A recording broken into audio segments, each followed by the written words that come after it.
Baik, Assalamualaikum warahmatullahi wabarakatuh. Kepada Bapak Ahmad Zailani yang terhormat, dosen pengampu mata kuliah kependudukan, saya Citra Safana Khairunisa dari Prodi S1 Kesehatan Masyarakat kelas 24C. Ingin mempersembahkan presentasi video tentang topik konsep kependudukan dan program keluarga berencana. Saya berharap presentasi video ini dapat memberikan informasi yang bermanfaat dan menambah pengetahuan kita semua tentang konsep kependudukan dan program keluarga berencana. Saja, di sini saya akan menjelaskan konsep kependudukan dan program keluarga berencana. Terus di slide selanjutnya ada latar belakang. Jadi latar belakang pada tahun 2000 berkat keberhasilan program keluarga berencana atau KB dan dukungan BKKBN, proyeksi penduduk Indonesia sebanyak 275 juta jiwa berhasil ditekankan menjadi sekitar 206 juta jiwa. Kunci keberhasilan ini adalah penurunan signifikan angka kelahiran dari rata-rata 6 menjadi kurang dari 3 anak per keluarga, serta penurunan drastis angka kematian bayi dan anak. Program KB juga berdampak positif pada pendidikan, memungkinkan orang tua memberikan pendidikan lebih bagi anak-anaknya. Namun, tantangan kependudukan serta urbanisasi masih kompleks, di mana pertumbuhan penduduk perkotaan yang pesat akibat migrasi dan transformasi desa menimbulkan konsekuensi sosial, ekonomi, lingkungan serius yang perlu diatasi. Next, di slide selanjutnya ada pengertian kependudukan. Yang pertama ada definisi penduduk Indonesia. Definisi penduduk Indonesia adalah warga negara WNI dan orang asing yang menetap di wilayah negara Republik Indonesia. Ini berarti bahwa penduduk Indonesia memiliki status sebagai WNI, baik yang lahir di Indonesia maupun yang menjadi WNI melalui proses naturalisasi, serta orang asing menetap di Indonesia untuk jangka waktu tertentu. Terus yang keduanya ada kajian penduduk meliputi jumlah, struktur usia, jenis kelamin, agama, kelahiran, pernikahan, kematian, persebaran mobilitas, serta kualitas dan ketahanan. Jumlah penduduk itu keseluruhan, jadi menurut provinsi, kabupaten atau kota dan kecamatannya. Terus struktur penduduk yaitu seperti umur, jenis kelamin, agama, pendidikan dan lain-lainnya. Terus jenis kelamin ini yaitu jenis kelaminnya itu seperti laki-laki dan perempuan. Agamanya termasuk agamanya menurut agama yang dianut. Jadi di Indonesia itu ada beberapa agama yang dipercayai di Indonesia.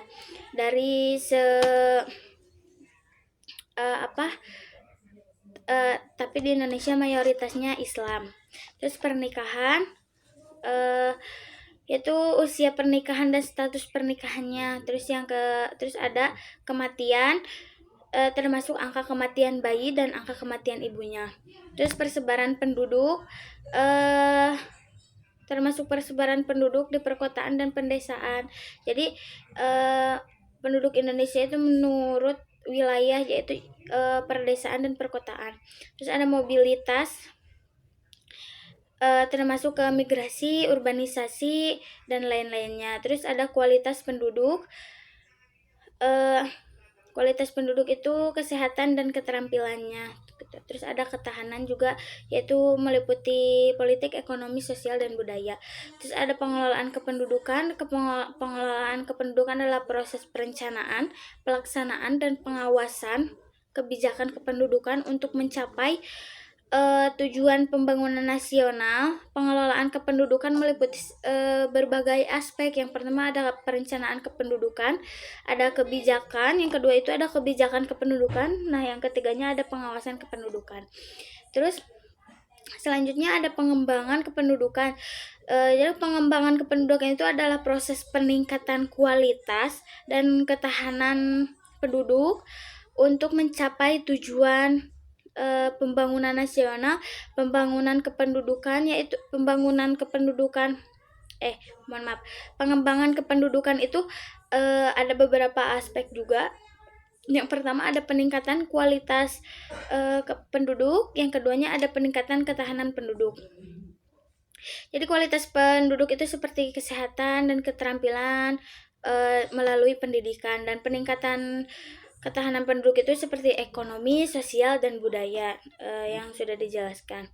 Terus ada studi kependudukan adalah bidang ilmu yang mempelajari tentang kependudukan, termasuk jumlah, struktur, dan kualitas penduduk. Studi kependudukan meliputi beberapa aspek juga, yaitu yang pertama ada demografi, dan kedua ekonomi kependudukan, yang ketiga sosiologi kependudukan. Next, di slide selanjutnya ada dinamika kependudukan.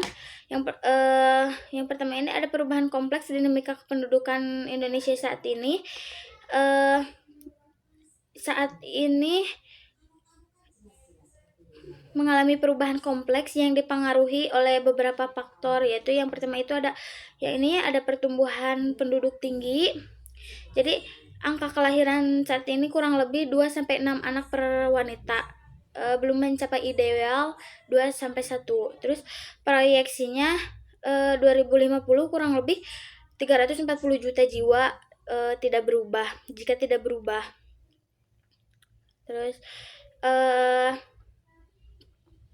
Terus ada dampak global.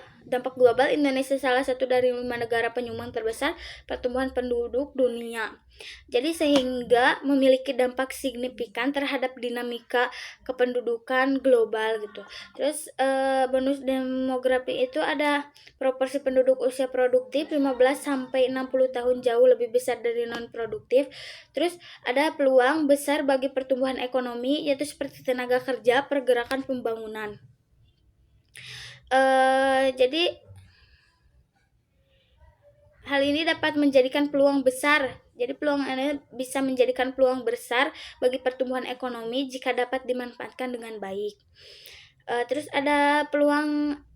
Terus di sini ada modal sosial.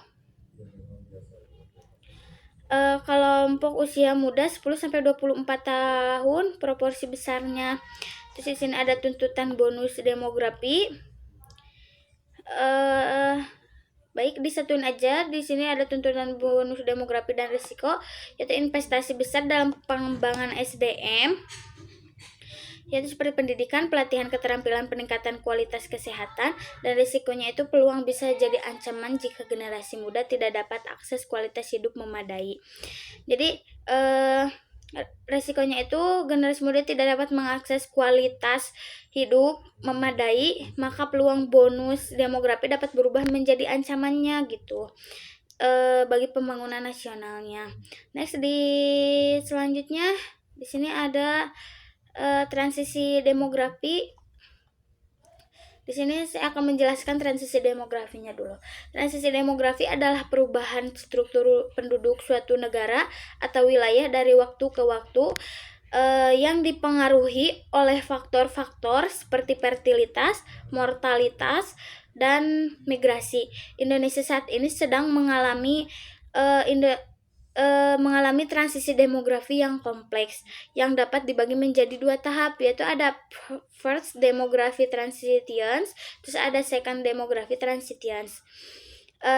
Baik, kita mengulas dulu first demography transitions, yaitu transisi demografi pertama. Jadi transisi demografi pertama terjadi ketika suatu negara atau wilayah mengalami penurunan angka mortalitas yang signifikan, diikuti oleh penurunan angka kelahiran fertilitas. Hal ini menyebabkan perubahan struktur penduduk yang meningkatnya proporsi penduduk usia produktif.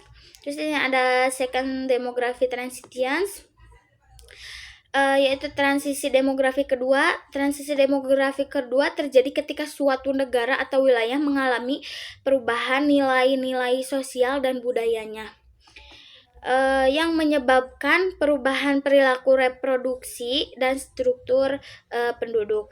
Jadi pada tahap ini kelahiran pada tahap ini angka kelahiran terus menurun dan proporsi penduduk usia lanjut meningkat gitu. Terus di sini ada perubahan sosial. Perubahan sosial di Indonesia ini mengalami perubahan sosial yang signifikan yang dipengaruhi oleh transisi demografi tadi, yaitu beberapa aspek perubahan sosial yang terjadi di Indonesia adalah yang pertama ini ada penuaan penduduk.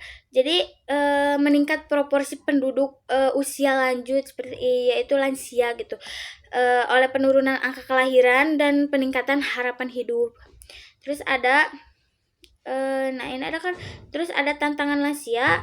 Di sini di PPT ini ada tantangan lansia, yaitu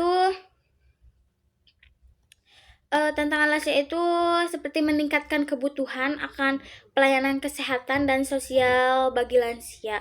Jadi ini ada urbanisasi meningkat, yaitu perpindahan penduduk dari pedesaan ke perkotaan disebabkan oleh perbedaan kesempatan ekonomi dan kualitas hidup antara pedesaan dan perkotaan. Jadi kebanyakan yang berpindah ke kota untuk mencari pekerjaan. Di sini ada dampak urbanisasi, yaitu dampaknya itu ada positif, ada negatifnya. Di sini dampak positifnya meningkatkan kecepatan ekonomi dan kualitas hidup, dan sedangkan dampak negatifnya meningkatkan kemacetan seperti meningkatkan kemacetan, polusi dan masalah sosial lainnya. Di sini ada implikasi keseluruhan. Transisi demografi dan perubahan sosial di Indonesia memiliki implikasi yang signifikan bagi pembangunan nasional. Beberapa implikasi tersebut adalah yang pertama ada peningkatan kebutuhan peningkatan kebutuhan akan pelayanan kesehatan dan sosial. Terus yang keduanya ada peningkatan kesempatan ekonomi, terus tantangan bagi pemerintah dan masyarakatnya. Next di slide selanjutnya, yaitu ada faktor yang mempengaruhi pertumbuhan penduduk. Jadi faktor yang mempengaruhi pertumbuhan penduduk itu ada tantangan, akibat, dan tiga determinan utama ini. Pertumbuhan penduduk di Indonesia ini mempengaruhi beberapa faktor selama masa reproduksinya. Faktor-faktor yang mempengaruhi fertilitas antara lain yaitu yang pertama itu ada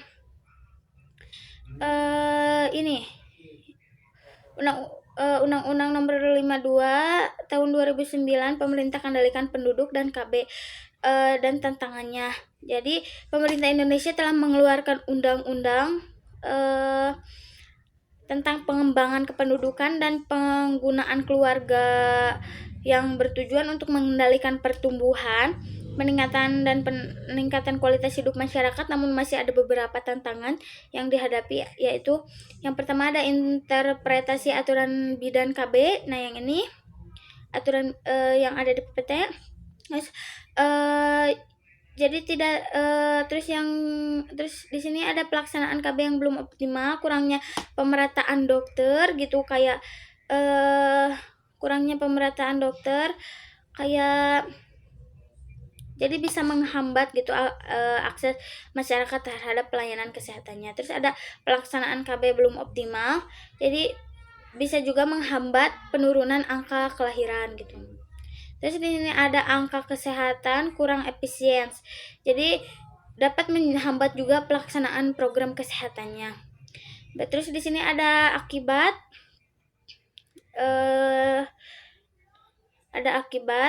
Terus di sini ada 3 determinan utama, yaitu fertilitas, yaitu kelahiran.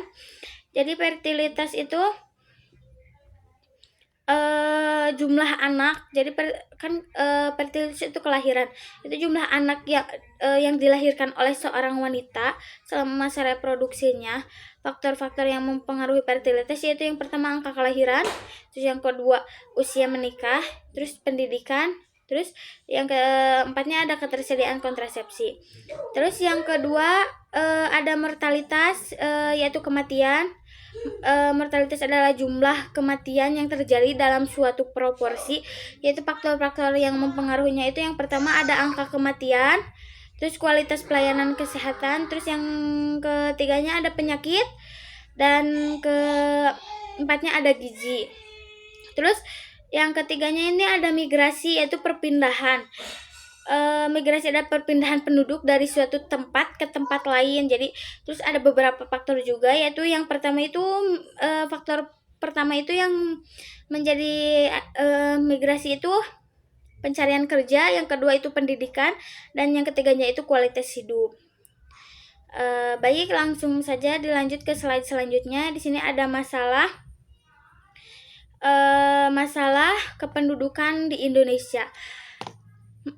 Masalah kependudukan di Indonesia ini merupakan tantangan utama yang dihadapi oleh pemerintah dan masyarakat. Beberapa masalah kependudukan yang dihadapi oleh masyarakat, yaitu yang pertama itu ada distribusi dan kepadatan mobilitas gitu. Di sini ada distribusi yang tidak merata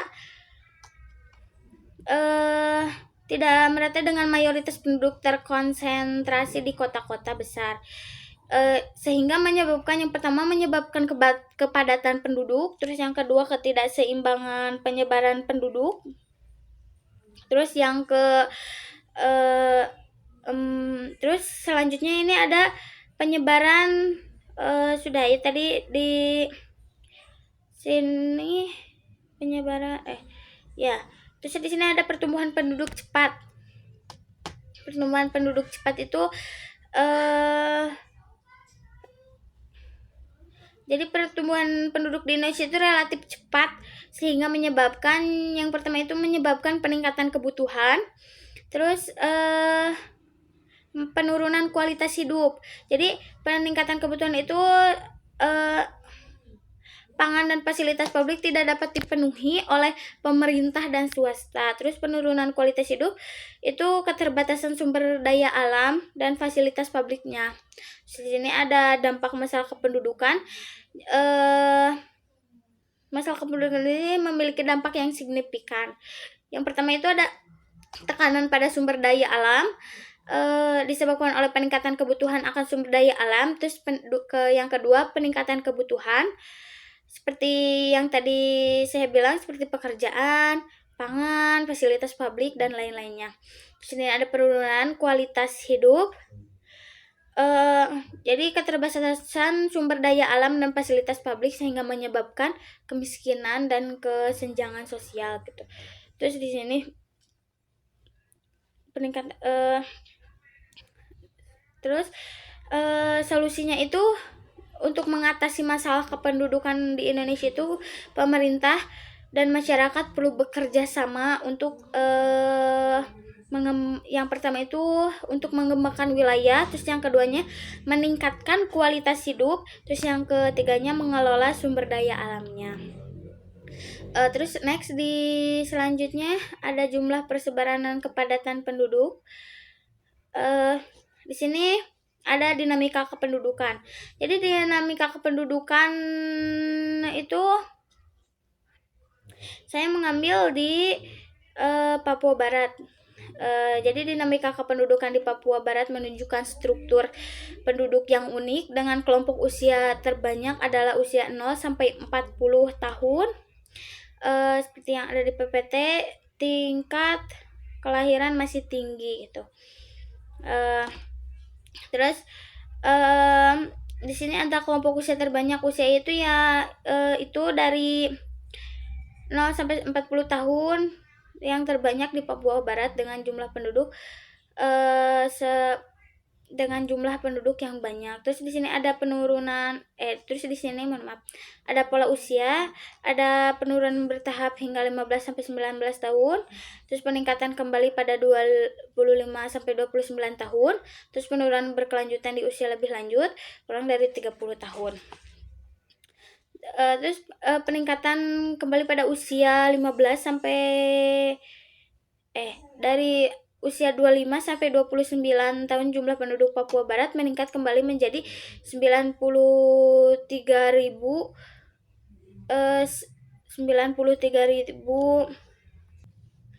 terus penurunan berkelanjutan di usia lebih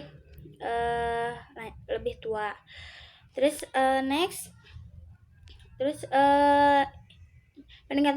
terus di sini penurunan berkelanjutan di usia kurang dari 30 tahun itu jumlah penduduk Papua Barat menurun secara berkelanjutan gitu. Jadi hal ini di kemungkinan disebabkan oleh faktor-faktor seperti mortalitas, yaitu kematian yang lebih tinggi dari usia lanjut atau migrasi keluar gitu. Terus implikasinya itu struktur penduduk Papua Barat didominasi oleh penduduk muda, memiliki implikasi yang signifikan bagi pembangunan daerah. Beberapa implikasi tersebut adalah dengan kebutuhan dan pendidikan dan pelatihan, terus kebutuhan akan lapang kerja, kebutuhan akan pelayanan kesehatannya. Terus next, di sini ada upaya mengatasi masalah kependudukan. Yang pertama ini ada upaya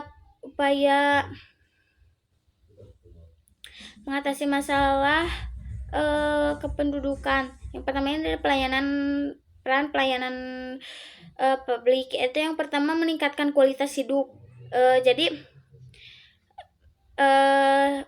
meningkatkan kualitas hidup masyarakat itu dengan menyediakan akses terhadap pendidikan, kesehatan, dan fasilitas publik lainnya. Terus yang keduanya ada mengatasi masalah kependudukan, yaitu di sini ada pentingnya ya kita masih membahas peran pelayanan publik. Yang keduanya itu ada mengatasi masalah kependudukan, yaitu publik dapat mengatasi masalah kependudukan dengan menyediakan program-program yang tepat untuk mengurangi kemiskinan gitu, seperti meningkatkan kualitas hidup dan mengurangi kesenjangan sosial. Terus yang ketiganya ada meningkatkan efisiensi. Jadi meningkatkan efisiensi dengan menggunakan teknologi atau inovasi untuk meningkatkan kualitas pelayanan dan mengurangi biaya. Terus ini ada pentingnya inovasi. Inovasi sangat penting dalam upaya mengatasi masalah ini untuk meningkatkan kualitas pelayanan yang mengatasi masalah kependudukan. Yaitu berikut adalah beberapa alasan inovasi penting. Yang pertama itu meningkatkan kualitas pelayanan, mengatasi masalah yang kompleks. Yang ketiganya meningkatkan efisiensi. Terus ada filosofi inovasi. Filosofi inovasi adalah pelayanan publik. Dalam pelayanan publik adalah upaya peningkatan kualitas hidup masyarakat dengan menyediakan solusi yang inovatif dan efektif. Terus di sini beberapa prinsip filosofi inovasi, yaitu yang pertama masyarakat berpusat. Jadi berpusat pada masyarakat dan memenuhi kebutuhan merekanya. Jadi kita berpusat kepada masyarakat untuk memenuhi kebutuhan mereka. Yang kedua itu kolaborasi. Jadi kolaborasi antara pemerintah, swasta, dan masyarakatnya. Terus yang ketiganya ada eksperimen dan pembelajaran untuk meningkatkan kualitas pelayanan gitu. Terus di sini ada peran teknologi. Peran teknologi memiliki peran yang sangat penting dalam inovasi pelayanan publik. Beberapa cara teknologi dapat berperan. Yang pertama meningkatkan efisiensi, meningkatkan kualitas pelayanan. Terus yang ketiganya meningkatkan partisipasi masyarakat. Next, di slide selanjutnya di sini ada pengertian keluarga berencana, yaitu KB. Program keluarga berencana KB bertujuan mengatur jumlah dan jarak kehamilan. Tujuannya untuk memberikan dampak positif bagi seluruh anggota keluarga seperti ibu, ayah, dan bayi, dan mencegah risiko kehamilan tidak terencana serta menghindari aborsi yang tidak diinginkan. KB adalah layanan kesehatan preventif yang penting khususnya bagi perempuan untuk menekan angka kesakitan dan kematian ibu akibat komplikasi kehamilan. Tantangannya adalah banyak perempuan sulit memilih metode kontrasepsi yang tepat karena terbatasnya pilihan dan kurangnya pengetahuan untuk mengenal syarat keamanan dan efektivitasnya. Terus di sini ada sejarah. Next, di slide selanjutnya itu ada sejarah program KB. Jadi di sini ada pembentukan BKKBN yang terdiri dari Kepres nomor 33 tahun 1972. Jadi Sejak program KB ini telah berkembang sejak beberapa dekade lalu. Berikut adalah beberapa tonggak penting dalam sejarah program KB di Indonesia. Itu yang pertama itu ada Kepres nomor 33 tahun 1972, yaitu landasan struktur dan tugas BKKBN-nya. Untuk menetapkan struktur dan tugas BKKBN, diberikan mandat untuk mengkoordinasi program KB gitu. Terus yang keduanya ini ada Kepres nomor 38 tahun 1978, yaitu fungsi BKKBN diperluas cakup aspek kependudukan komprehensif. Jadi tidak hanya fokus pada program KB tetapi juga pada aspek kependudukan lainnya gitu. Terus yang ketiganya ada Kepres nomor 64 tahun 1983, yaitu BKKBN diberi mandat koordinasi program KB dan penduduk terpadu nasional. Jadi BKKBN ini diberikan tanggung jawab untuk mengkoordinasi program KB dan kependudukan di tingkat nasional gitu. Terus di sini ada pergeseran paradigma, itu awalnya KB dominan tanggung jawab perempuan. Jadi awalnya itu KB itu jadi tanggung jawab perempuan, padahal kan laki-laki juga harus di KB gitu. Terus di sini ada munculnya penting keterlibatan laki-laki, namun pengetahuan masyarakat masih terbatas. Jadi seiring berjalannya waktu, kesadaran bahwa laki-laki juga penting dilibatkan dalam program KB untuk meningkatkan kesadaran dan tanggung jawab mereka dan mengatur jumlah anak gitu. Tapi di sini ada pengetahuan masyarakatnya masih terbatas gitu. Jadi meskipun kesadaran akan pentingnya keterlibatan laki-laki dalam program KB telah meningkat, pengetahuan masyarakat masih terbatas. Jadi banyak masyarakat yang berpikir bahwa KB itu jadi KB atau metode kontrasepsi itu hanya kondom gitu kalau buat laki-laki, dan kurang mengetahui tentang vasektomi, yaitu vasektomi itu kontrasepsi untuk laki-laki itu, kontrasepsi permanen untuk laki-laki. Terus lanjut di slide selanjutnya, ini ada tujuan dan manfaatnya. Di sini ada tujuan utama. Yang pertama ini ada tujuan utama dan tujuan khusus. Tujuan pertama itu program KB adalah untuk meningkatkan kesejahteraan ibu dan anak dengan mengatur jumlah dan jarak kehamilan. Program KB dapat meningkatkan kualitas hidup keluarga dan mengurangi risiko implikasi kehamilan dan kematian ibu. Terus tujuan khususnya itu partisipasi kontrasepsi turunan kelahiran, kesehatan keluarga. Jadi meningkatkan partisipasi itu, masyarakat itu berpartisipasi dalam menggunakan metode kontrasepsi untuk mengatur jumlah dan jarak kehamilannya gitu. Terus ada penurunannya tingkat kelahiran. Jadi dengan mengatur atau memakai kontrasepsi bisa tingkat kelahirannya itu menurun. Jadi dengan mengatur jumlah dan jarak kehamilannya itu bisa menurun gitu. Terus sehingga meningkatkan kesehatan keluarga. Jadi terus kesehatan keluarga itu untuk mengurangi risiko komplikasi dan kehamilan dan kematian ibu. Terus di sini ada hasil diharapkan, hasil ya, seperti kontrol penduduk, peserta KB sukarela gitu. Jadi hasil yang diharapkan dari program KB itu kontrol penduduk. Jadi mengontrol pertumbuhan penduduk dengan mengatur jumlah dan jarak kehamilan gitu. Terus peserta KB itu sukarela. Jadi peserta itu sukarela untuk menggunakan metode kontrasepsi untuk mengatur jumlah dan jarak kehamilannya gitu.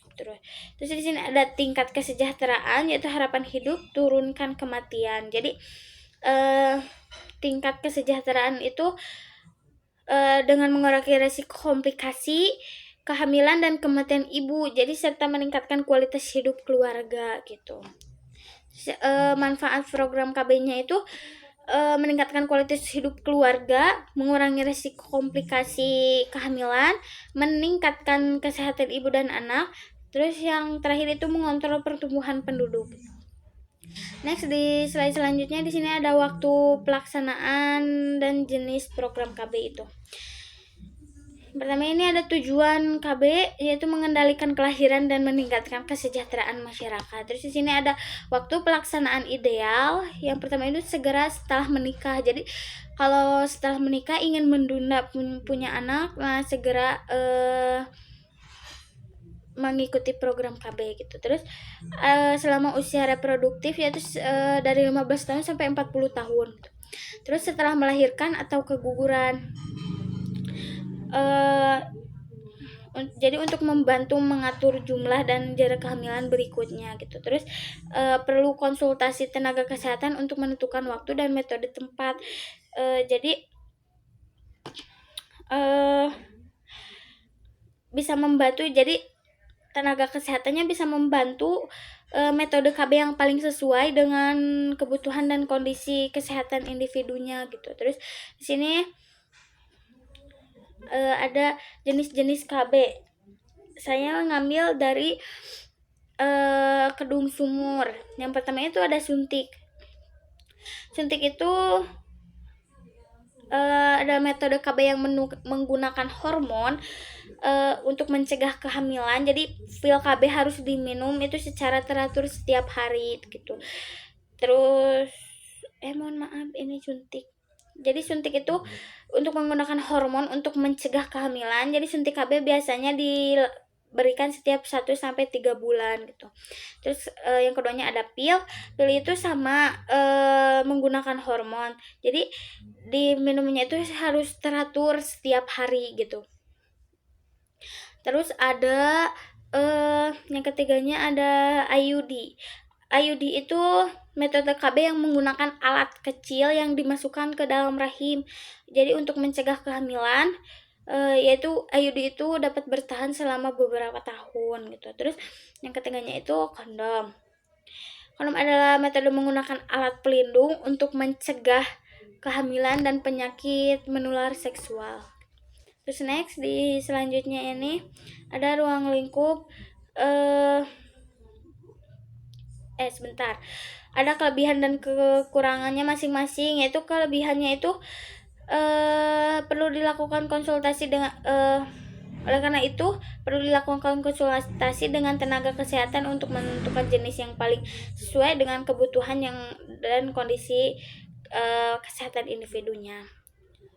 Ya, terus pentingnya KB itu untuk mengatur jumlah dan jarak kehamilan yang saya dari tadi jelaskan, yang dapat meningkatkan kualitas hidup yang baik dan mengurangi risiko komplikasi kehamilan dan kematian ibu gitu. Terus next di selanjutnya ini ada ruang lingkup program keluarga berencana. Yang pertama itu sasaran utama. Sasaran utama itu adalah untuk mengendalikan kelahiran dan meningkatkan kesejahteraan masyarakat. Program KB untuk program KB bertujuan untuk membantu individu dan pasangan mengatur jumlah jarak kehamilan sehingga dapat meningkatkan kualitas hidup dan mengurangi risiko komplikasi kehamilan dan kematian ibu. Di sini ada masalah kependudukan yang mempengaruhi. Yang pertama itu masalah kependudukan itu mempengaruhi yaitu pertumbuhan penduduk yang cepat gitu. Dapat menyebabkan tekanan pada sumber daya alamnya dan fasilitas publiknya. Terus yang kedua ada kematian ibu dan bayi yang tinggi. Jadi dapat disebabkan oleh komplikasi kehamilan dan kurangnya akses terhadap pelayanan kesehatan. Terus selanjutnya ini ada ruang lingkup KB luas. Jadi ruang lingkup KB itu luas. Yang pertama itu ada pendidikan dan penyuluhan, ada pelayanan KB, terus pengawasan dan evaluasi, terus ada kerjasama dengan masyarakatnya gitu. Terus luas jangkauannya seperti puskesmas dan rumah sakit, posyandu dan pos KB gitu, media massa dan sosial gitu. Terus next di selanjutnya ini ada strategi implementasi. yaitu strategi implementasi program KB sangat penting untuk mencapai tujuan program KB. Berikut ada beberapa aspek penting ya, implementasi strategi utama pendekatan program KB.